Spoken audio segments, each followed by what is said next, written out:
Hey Reddit. My neighbor, Mark, had been stealing my packages for years. At first, I had no idea what was happening. I'd get delivery notifications on my phone, but when I got home, there was nothing there. At first, I assumed it was porch pirates, those random thieves who drive around looking for unattended packages. It was frustrating, but I brushed it off as bad luck. Then, it started happening more frequently. Electronics, clothes, kitchen gadgets, anything I ordered mysteriously vanished. I started thinking maybe the delivery drivers were messing up. Maybe they were dropping my stuff off at the wrong house. I even went as far as contacting customer service multiple times, asking for proof of delivery, and sometimes they'd send pictures of my packages sitting right on my doorstep. But when I'd get home, the packages would be gone. I started getting paranoid. Was someone watching my house? Did I have a neighbor with sticky fingers? I decided to do a little test. I ordered a cheap item, just some basic office supplies, and made sure to be home when it was delivered. And just like that, the package arrived on time and sat untouched on my porch for hours. Nobody stole it. But the next time I ordered something expensive, gone before I got home. That's when I started noticing a pattern. The thefts only happened when I wasn't home. And there was only one person who was always home, Mark. Mark lived directly across the street from me. He was in his late 40s, unemployed, and always lurking around the neighborhood. He had a habit of sitting on his porch all day, pretending to read a newspaper while keeping a close eye on everyone else. He never really talked to anyone, but you could always feel his presence.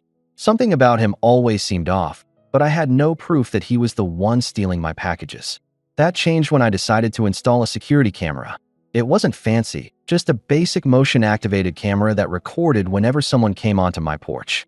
I figured if it wasn't Mark, at least I'd finally know who was behind it. So, I set it up and waited. The very next day, I got a delivery notification while I was at work. By the time I got home, the package was gone.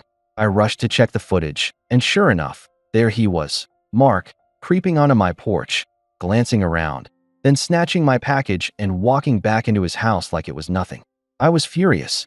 This man had been stealing from me for years, and now I finally had proof.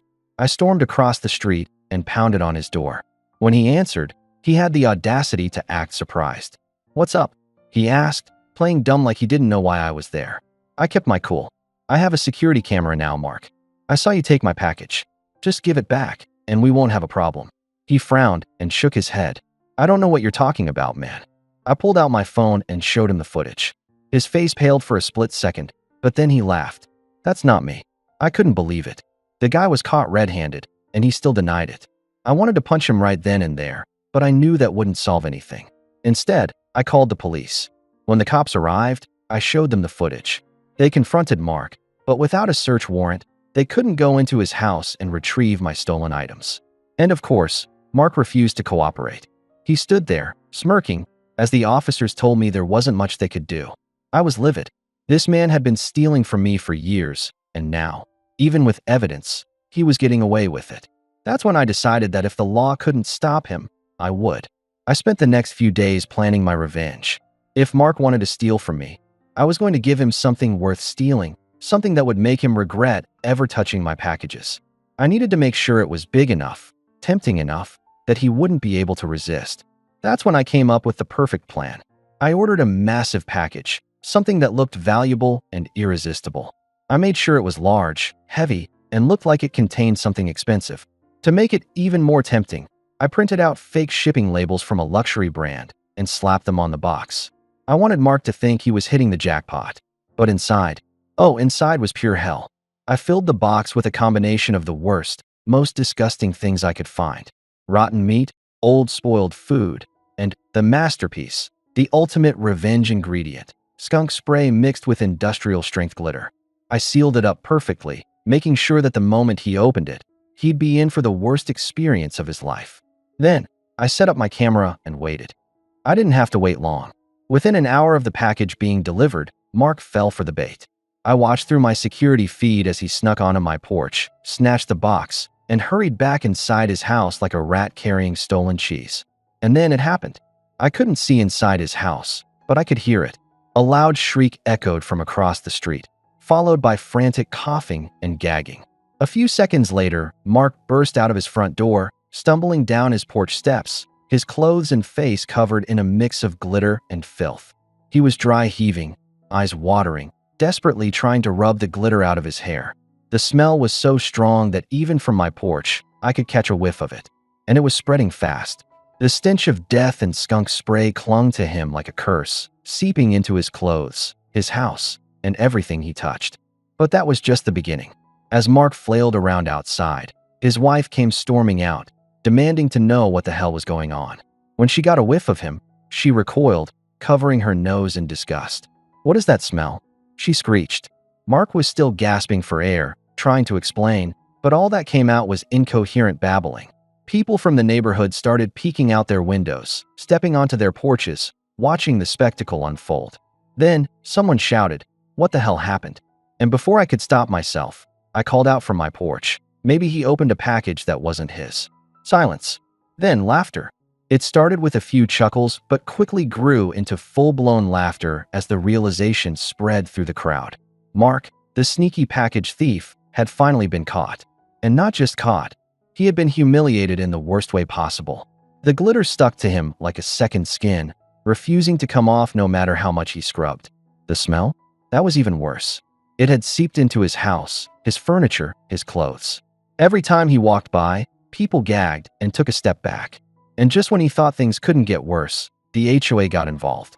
They sent out a notice about a hygiene issue affecting the neighborhood. Mark was officially the most hated man on the block. But I wasn't done yet, because I had one final trick up my sleeve. One last move that would ensure Mark never stole another package again. And trust me, it was going to be the final nail in his coffin. Mark was already drowning in humiliation, but I wasn't finished yet. The stolen package disaster had turned him into the neighborhood joke. The smell clung to him, his house, and everything he owned. His wife was furious. The HOA was breathing down his neck, and people laughed every time they saw him. But I wanted to make sure he never stole from me, or anyone, again. So, I set my final plan into motion.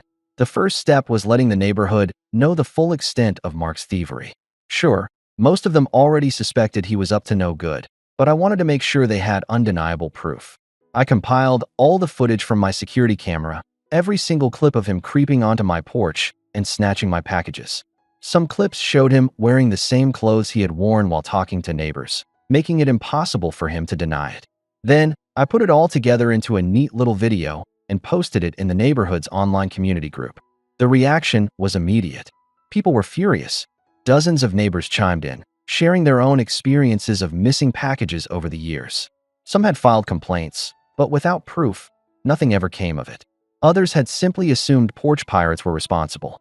Now, everyone saw the truth. Mark wasn't just stealing from me. He had been stealing from the entire neighborhood. And the best part? His wife saw it too. I don't know what happened inside their house after she saw the video, but judging by the shouting and the sound of glass breaking, it wasn't pretty. By the next morning, I saw her storming out with a suitcase, throwing it into her car, and driving off without looking back. Mark tried chasing after her, but she peeled out of the driveway, leaving him standing there looking like a complete idiot. But karma wasn't done with him yet. That very same day, the HOA held an emergency meeting.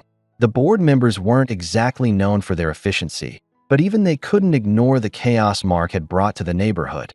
The smell, the complaints, and now undeniable proof of his thefts. He had become a massive liability. The board announced that due to the overwhelming number of complaints, Mark was being fined for repeated violations, and if he didn't clean up the smell within a week, he'd be facing further consequences. Mark tried to fight back, but nobody was on his side. The entire neighborhood had turned against him. I watched from my porch as Mark spent the next few days desperately trying to salvage his reputation. He rented industrial-strength cleaners, threw out half his furniture, and even hired a company to try and remove the glitter from his carpets. But the damage was done. No matter what he did, the smell lingered, and the glitter was never going to be fully gone. And then, the final blow came. His landlord showed up. As it turned out, Mark had been renting the house, and when the owner caught wind of everything, including the HOA fines and the viral video of his package-stealing habits, he had enough. Within a week, Mark was served with an eviction notice. I watched as he packed up what little he had left, shoving garbage bags filled with his ruined belongings into his car. His face was still stained with traces of glitter, a humiliating reminder of what had happened. He avoided looking at anyone, his once smug expression replaced by pure defeat. The day he finally left, the entire neighborhood celebrated. People came out of their houses, some clapping, others just enjoying the sight of him driving away for good. And as he disappeared down the street, the relief was almost tangible. The air felt fresher, the neighborhood felt safer, and best of all, my packages finally arrived without disappearing.